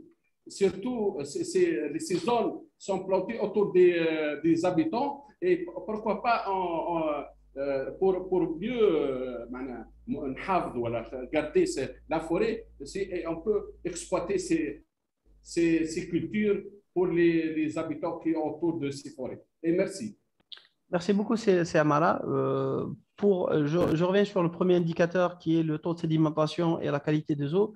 Je suis loin d'être expert dans ce type de vulnérabilité, mais ça m'étonnerait parce que, en fait, le taux de sédimentation et la qualité de l'eau dans ces ouvrages, elles sont plus dépendantes d'un point de vue gestion des barrages, d'un point de vue sécheresse, d'un point de vue entretien. C'est une autre dimension qui n'est pas directement liée à ma connaissance. Peut-être je me trompe, mais qui n'est pas forcément liée à la vulnérabilité. Par contre, pour le modèle de reboisement, je suis entièrement d'accord parce que c'est des choses pareilles. Je ne suis pas vraiment expert, je ne suis pas forestier, mais je pense aussi qu'une des recommandations qui ont été sorties par les universitaires et même par les forestiers, c'est le choix des espèces pour le reboisement. Donc, mais bon, à mon niveau, je ne peux pas vraiment. Il y a d'autres personnes qui sont plus positionnées que moi pour échanger sur ça. Donc, merci beaucoup. Donc, s'il n'y a pas d'autres questions, je passerai à Derek. Derek, the floor is yours. Okay. Thank you very much. So many comments coming in. I am trying to note all of them down.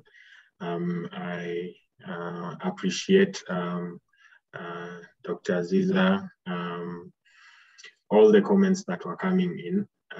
I've just been keeping my notes on the same, and we'll look and consider all these factors as we are discussing.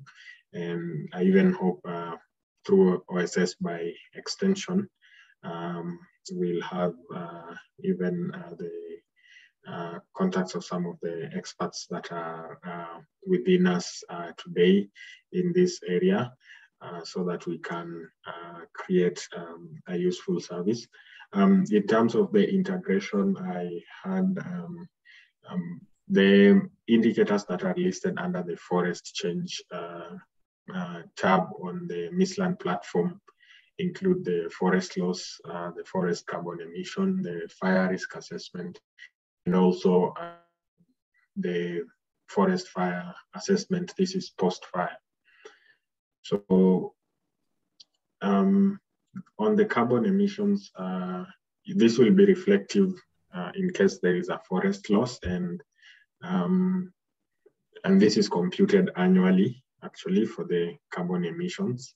So it cannot be done, let's say, immediately after a fire, but if, let's say, you create a tree cover loss map out of the same, and we have it on the database, then that can be used as a data entry for carbon emissions, so that we assess carbon as a consequence of, let's say, the occurrence of fires. So we are just saying that the tree cover loss map that we are providing is deforestation due to fires. And now we assess the carbon emissions over that.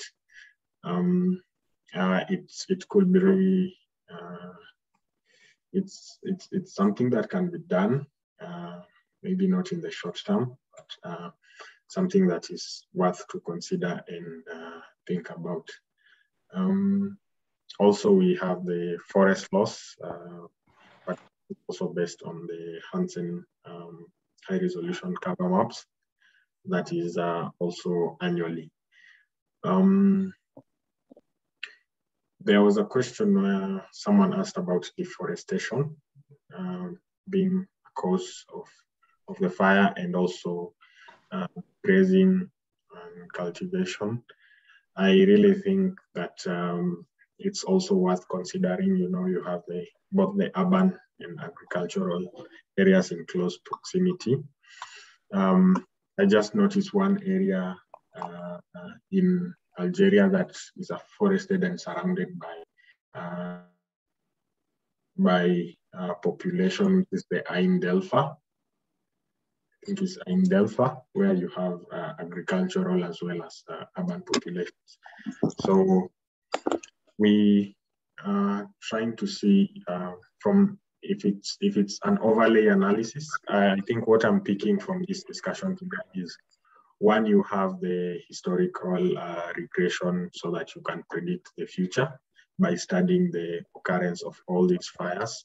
And then we also have influencing factors where you have now the overlay analysis. And in our methodologies, we can try to align with some of these suggestions and see if there is any correlation between the overlay analysis and also some of the, let's say, regression or historical analysis of these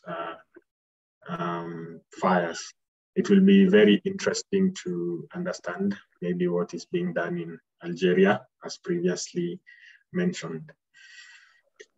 So I don't know, with that, maybe we can, there's a lot of comments that we have taken in. Maybe we can just jump on to the last part of the platform. This has been implemented over the few days and still under development for the particular aspect of fire risk. I'll just share my screen.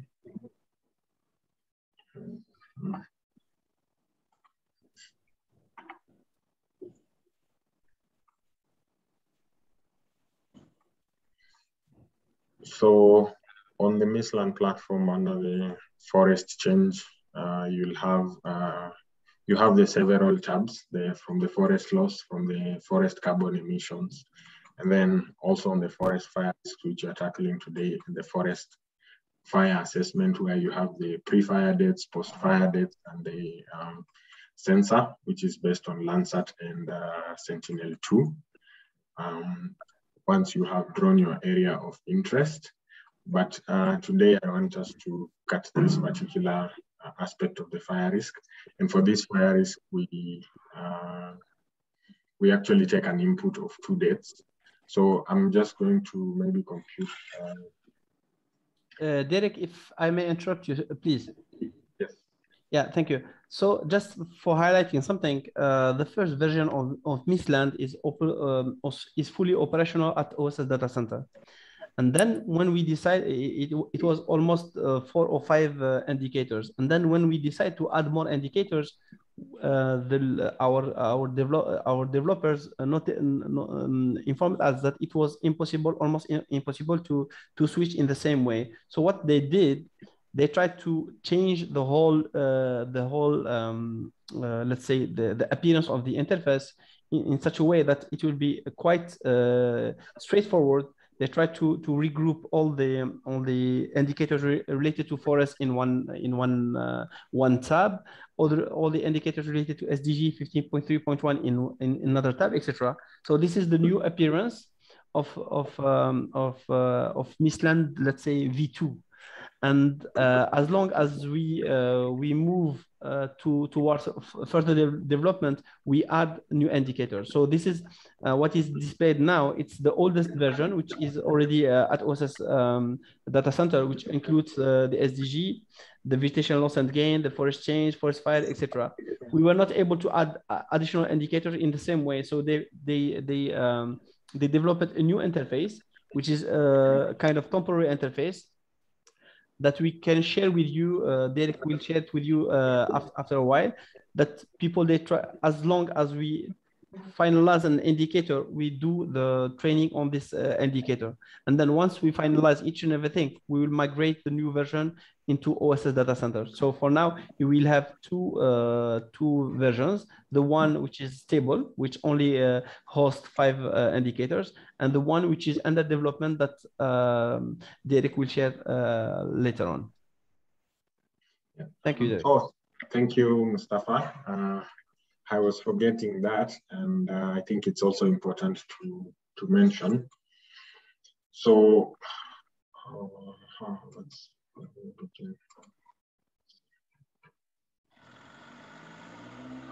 yeah, so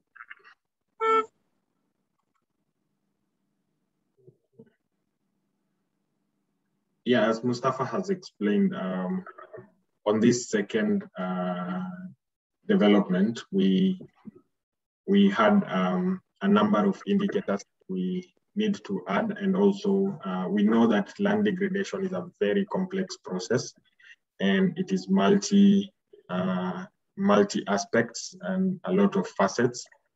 Starting from the SDG itself, just looks at the vegetation productivity, the land cover, the carbon stock, and finally the SDG indicator. We also understand that in the North African region, we have a vegetation which is very critical So we also have vegetation indices being analyzed, the NDVI, MSAV, to analyze the most recent vegetation losses. We have the forest change, and then we also have the certification, which is the Medalus. And then we, on top of that, so one of the additional services and why we thought this scalability is important, we can keep adding them here. And also within this, each service, we can keep adding the specific menu. So what is to come even on this second version is one will have an aspect on the coastal aspect of coastal erosion, and then we'll also have the land aspects, that is the wind and water erosion. So I heard there was some discussions on sedimentation today, and those will be part of what is on Midland. So I mean, the vision is to have all these facets of land degradation on one platform, and you can get this information, and as an expert, you try to see or maybe create your awareness, or even try to understand the problem. Sometimes it can be really hard to, let's say, attribute land degradation to one aspect and forget another. So, and if you have all of these aspects together in a much easier and very interactive and fast way of computing them, you can have all this information, and in your reporting, or even in trying to understand the problems in a certain area, you can either come up with the insights that you need for your studies, or even if it's for your reporting.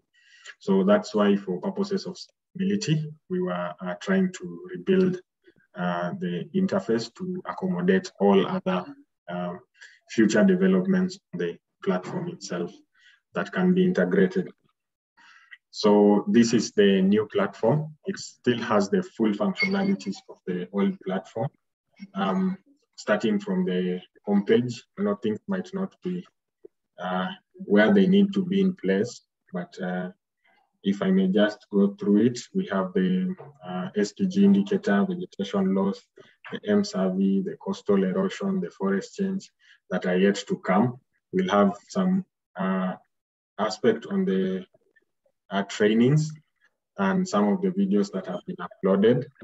And then we also have the feedback loop, or the feedback section, which has been, which was previously implemented on the other platform. And then we also have some of the frequently asked questions. And here you can have an information about what is changing on Midland. And then you have all the contact information. And then you have all the partner organizations listed. So you also still have the login and logout. And you have your user profile also integrated. So that is the homepage, and this is the dashboard. And sorry. Yeah, so you have the dashboard, and also you can also manage,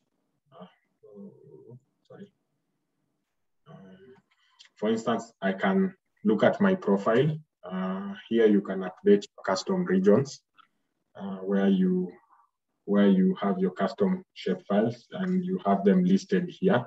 And you can also edit the information that you registered with here. And those are all the functionalities that were previously on the old system that have been moved to this new system, and or the version 2. So they still share the same aspect. Some of the old, let's say, functions that we had on Midlands have not been left out. As a matter of fact, it's just an improvement and an addition to bring about that scalability. So today, specifically, we are going to focus on this tab of the forest change. And for this forest change, we are going to look at the fire risk.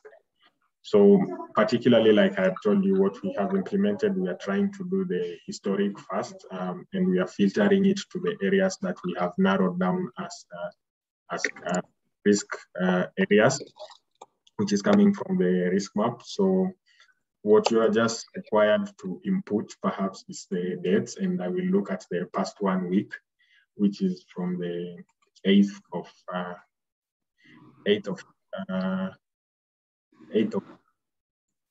of September to today, which is the 15th. So the reason why we are keeping this is because we have daily data for this fire information system, and this can at least give you a vision of the hotspots where these fires are occurring, and even try to predict what's coming in the future. Now, the discussions of today with regards to the kind of information that we can add will probably create a new tab so that we can look at the different aspects.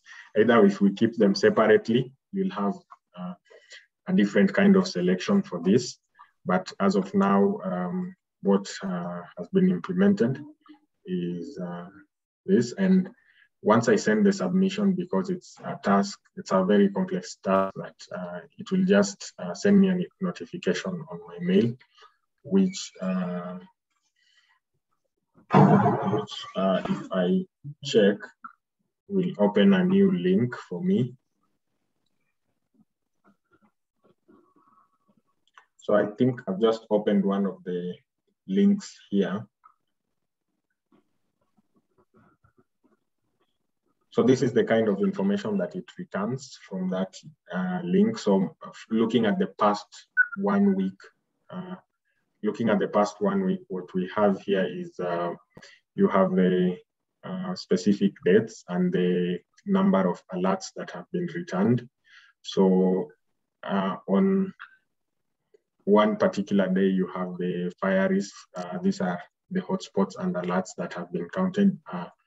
And you can see that it's on a decreasing trend, but still on an increasing trend. So what we are looking at is to process this information for maybe a full year and then update it on a daily basis so that you can see probably the dates of an occurrence of fire, and looking back at the same history is to see if the same kind of occurrence is or the trend has been sustained. So this is just showing the past 1 week on some of the hotspots for the fire areas. And the good thing is when you look at sometimes the spread, if I look, this is the 13th of which is just a day but one. So if I have information on the hotspot for the 13th, I can try to maybe see the possible surrounding areas or forest. And I know this has been unfiltered, so it's just going even to some of the agricultural areas. And you can actually know the direction of spread and know which forests are in close proximity and are threatened. So that is one way that we were looking at. But from today's discussion, I think we now have a clear indication of what tabs to have, especially on the user selections and the kind of maps that we need to display. And initially, these points were supposed to be vector points that contain all the information on the location and the date of this particular alert, which is the possibility of ignition or reoccurrence. So we need to have a very high confidence level, and this is based off on the filters that we apply from the fire risk map and also from the active fires that have occurred in the recent past. So this should be able to give us the areas that are either on high alert or possibilities of fire. I know this is one of the forested areas, and I think it's also in very close proximity to the coast and population maybe. And this can actually maybe alert the authorities to keep an eye or focus on, let's say, mitigation measures in case of a fire outbreak and spread. So, I mean, that is what has been currently implemented, as we also try to juggle with the methodology and balance out the information so that we have what we need exactly. And I really appreciate the views coming in from today's interaction, which I think will really help us in terms of the filters we apply for the information and also the kind of overlay that we need to perform. So on this forest fire risk tab, we are looking to have, let's say, a selection of some of the indices and the overlays that we mentioned today. And also, as Mustafa has promised, the service will be made available soon after we finish up on some of the tiny aspects of making sure that everything works, from the user management to making sure that all the information is polished up, and we make the site available so that you can even engage in preliminary use. And that will inform us in some of these views and feedback that you will provide to us, will also help in the development and the delivery of the final MISLAN platform. So by this kind of participation, by interacting with the system, you are part of the development of the platform in itself. So that is why we really appreciate, and we always have to come back and get the clearance from you as our users. So thank you very much. I don't know if there is any question at this moment.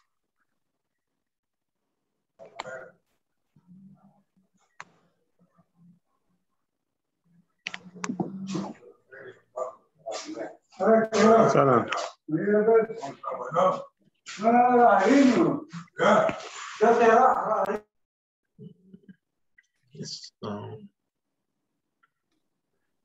Do you have any questions?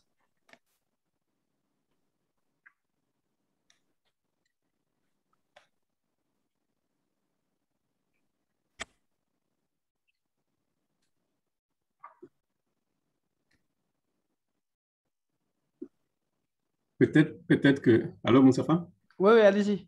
Peut-être que les gens n'ont pas encore le temps de jouer un petit peu avec la plateforme, mais ce qui serait intéressant, c'est qu'on puisse avoir leur feedback au fur et à mesure qu'ils interagissent avec la plateforme. Parce que, comme on l'a dit, l'objectif final, c'est que cette plateforme puisse servir sur le terrain. Ouais. Il y a eu beaucoup de commentaires, beaucoup de questions, notamment sur la possibilité d'introduire de nouvelles données et puis aussi de la rendre beaucoup spécifique à des zones qui sont des forêts que les personnes gèrent. L'idée, ce serait d'utiliser l'outil à votre niveau et voir comment on peut l'améliorer pour que vous puissiez l'utiliser de façon efficace sur les problématiques qui sont définitivement différentes selon les pays et les régions. Mais l'utilisation du logiciel, l'utilisation de la plateforme qui est maintenant mise en place va certainement aider à répondre à certaines des questions. Pas toutes les questions, évidemment. Comme Moussafa le disait, on n'a pas toutes les données. Ici, on travaille avec les données satellitaires. Et les données satellitaires, il y a certains paramètres locaux qui ne peuvent pas forcément être pris en compte. Par exemple, l'aspect sédimentation ou même les espèces d'arbres. Parfois, c'est difficile à les distinguer avec les données satellitaires, surtout quand la résolution est un petit peu plus grande, surtout qu'on couvre de grands espaces. Donc, du coup, il ne faut pas s'attendre forcément à ce que MISLAN puisse résoudre tous les problèmes, mais de façon générale, on va s'atteler à résoudre le mieux qu'on peut avec le développement que nous sommes en train de faire actuellement. Mais bottom line, definitely we need you to use the tool to see how it is fitting your issues, then improving the tool, maybe updating it to some of the specific region you are working on. That may be my comments. Thank you. Thank you so much, Dr. Toure. Actually, I'm glad of this kind of dynamic interactions with the team. The thing is that we are happy to get some experts, some very high level experts, people from forestry departments, almost in North Africa, people from environment sector, people from agricultural management perspective, etc. So this kind of pluridisciplinary exchanges will help a lot for improving the functionalities of Mistland. And to be honest, it's a challenge to, in the same time, develop a land degradation monitoring service in North Africa, covering the whole North Africa region, which is almost more than 6 million square kilometer.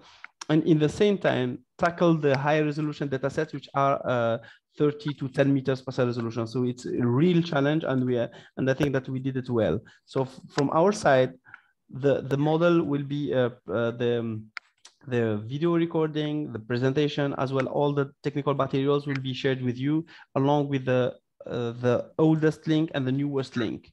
It means the platform which is stable and the platform which is under development. So what we are hoping that you will do is that you will try the service, you will try the platform, you will try the results in terms of functionalities and as well as in terms of products and quality of the results. Please, your feedbacks are the unique issue, the unique solution that we can improve the service, improve the calculation, improve the taking into consideration all the different parameters. So we are counting on your feedback to improve the service. So do you have any questions, remarks, comments?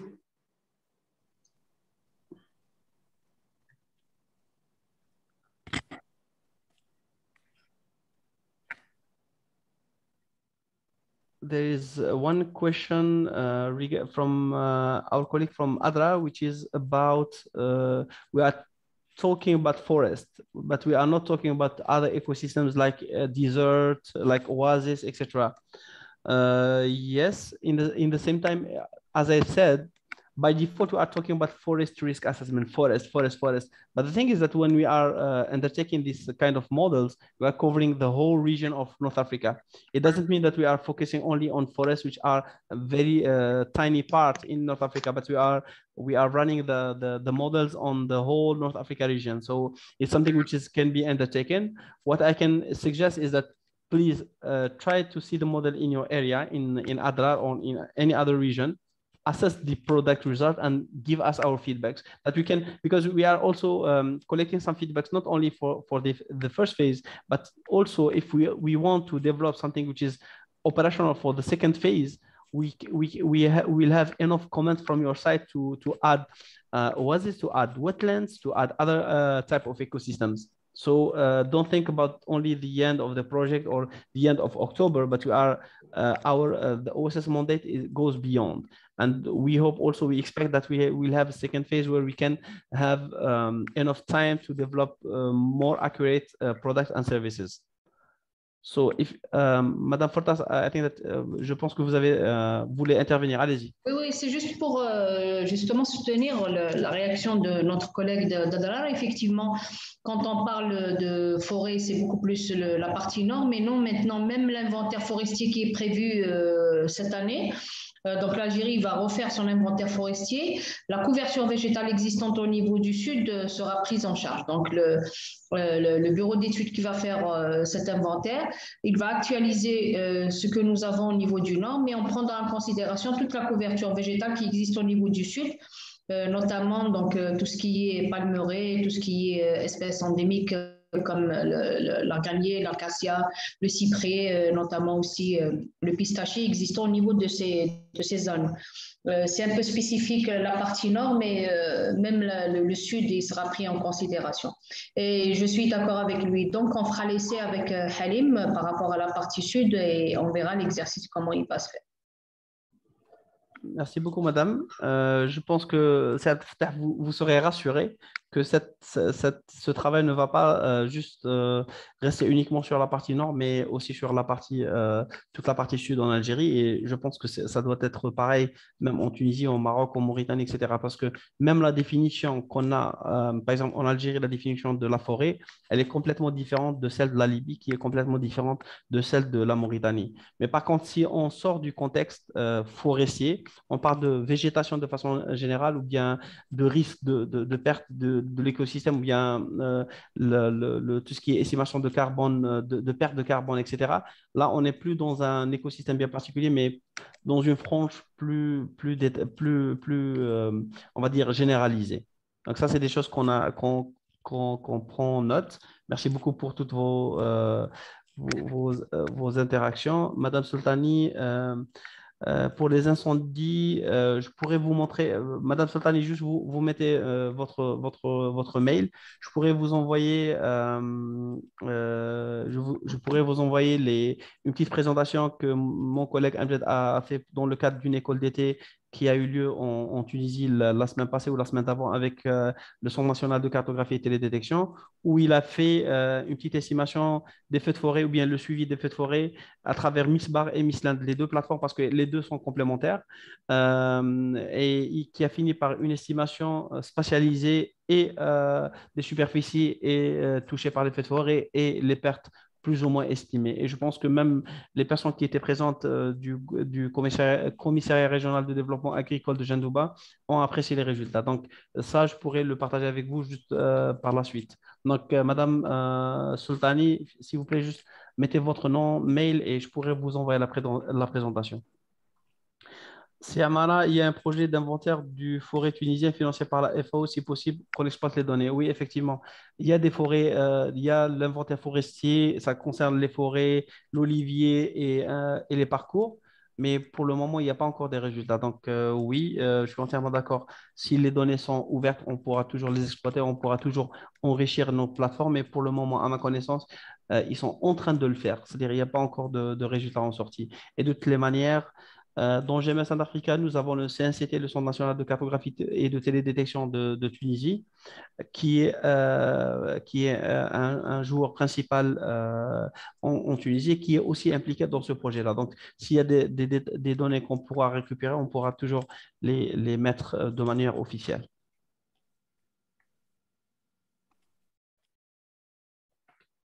Donc, est-ce que vous avez d'autres questions? Si vous avez d'autres questions, priez d'activer le micro et passer directement à poser directement votre question.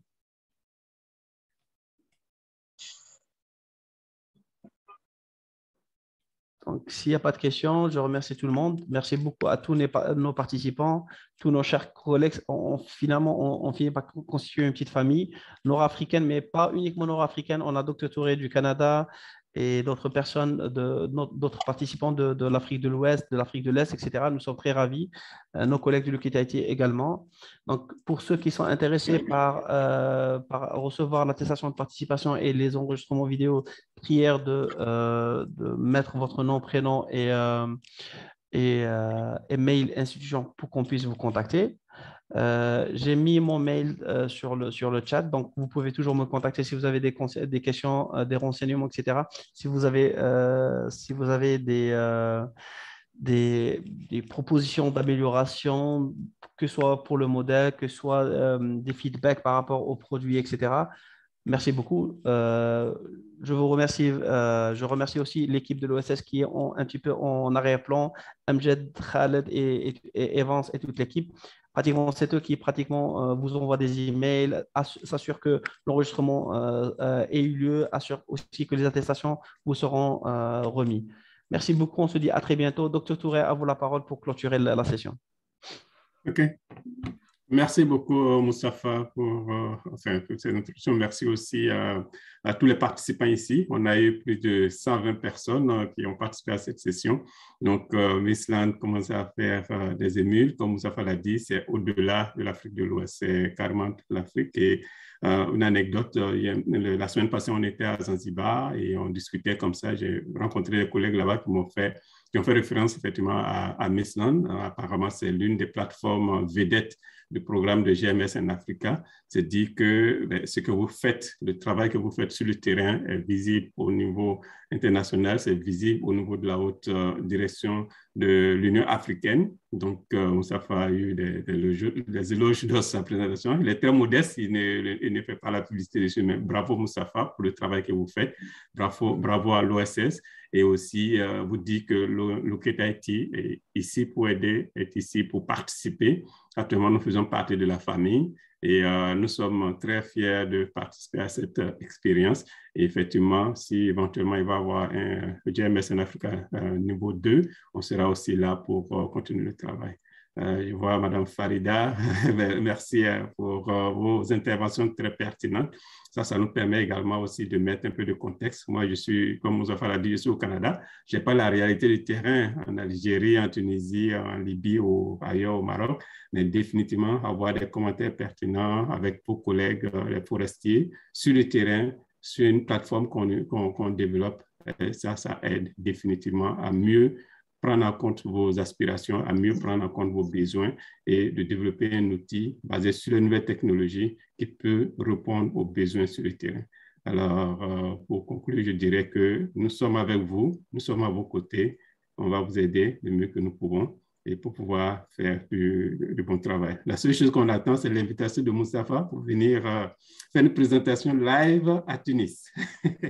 C'est les conditions, juste j'ouvre une parenthèse, c'est les conditions sanitaires qui imposent un certain nombre de contraintes. Même l'atelier régional qu'on devrait organiser du 20 au 22 septembre, maintenant c'est conduit pratiquement en mode hybride. Donc ne vous inquiétez pas, nous sommes arabes et les Arabes sont connus par la générosité depuis toute l'histoire. Donc, juste, j'ouvre une parenthèse, je me permets de me jeter des fleurs. Donc, l'invitation, elle tient toujours. Vous êtes toujours les bienvenus à Tunis ainsi qu'en Afrique du Nord. Vous êtes toujours les bienvenus. Je pense qu'on aura l'occasion, j'espère que ces vagues de Covid vont plus ou moins s'anéantir de plus en plus et on aura l'occasion de faire plus de réunions en mode virtuel. Mais j'ouvre la parenthèse aussi, une deuxième parenthèse, c'est que aussi le fait, si on était en mode présentiel, on n'aurait jamais pu garantir une certaine audience et toucher plusieurs personnes pratiquement bien réparties dans le temps et dans l'espace. Donc, sûrement, on se verra très bientôt, Inch'Allah, à Tunis, que ce soit en 2021 ou bien en 2022, mais je vous promets, il y aura quelque chose dans ce sens-là. Merci beaucoup. Au nom de Locate Haïti, d'Eric qui a fait la présentation ici, nos collègues Collins et les autres qui sont en ligne, effectivement, Viviane également, qui est notre directrice de Locate Haïti. Nous vous disons merci pour l'invitation future à venir, mais aussi merci pour toute la participation et bien de choses à tout le monde. Merci beaucoup, bonne journée. Merci à nos chers participants qui nous permettent, qui nous encouragent de plus en plus et qu'avec leur échange interactif, c'est eux qui garantissent que Misland avance. Vraiment un grand merci. Merci beaucoup. Bonne journée. Merci, au revoir Moustapha. Au revoir. Merci beaucoup, Madame Fortas. Merci. Au revoir tout le monde.